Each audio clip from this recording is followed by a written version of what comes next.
ঢাকা বিশ্ববিদ্যালয় স্বরাষ্ট্র উপদেষ্টার পদত্যাগ দাবিতে যে আন্দোলন হয়েছে তাতে বৈষম্য বিরোধী ছাত্র আন্দোলনের সংহতি রয়েছে বলে জানিয়েছেন বৈষম্য বিরোধী ছাত্র আন্দোলনের আহ্বায়ক হাসনাত আব্দুল্লাহ।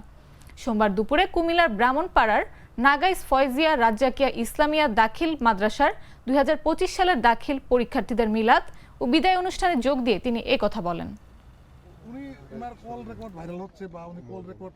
আইন শৃঙ্খলা পরিস্থিতির অবনতি হয়েছে সামগ্রিকভাবেই, এবং আমরা সিভিল যেই অ্যাপ্রোচ থেকে আমরা চেষ্টা করছি আইন শৃঙ্খলা কীভাবে পরিস্থিতি জনজীবনে যেন গণ আতঙ্ক না ছড়ায় সে বিষয়ে আমরা কাজ করছি।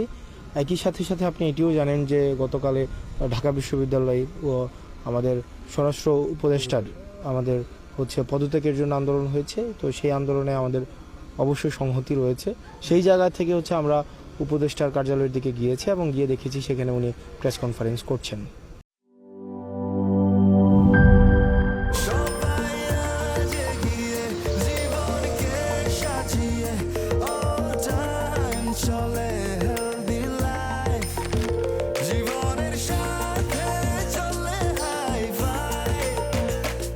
চলার পথে স্বাস্থ্যকর all time honeycomb, all time healthy life.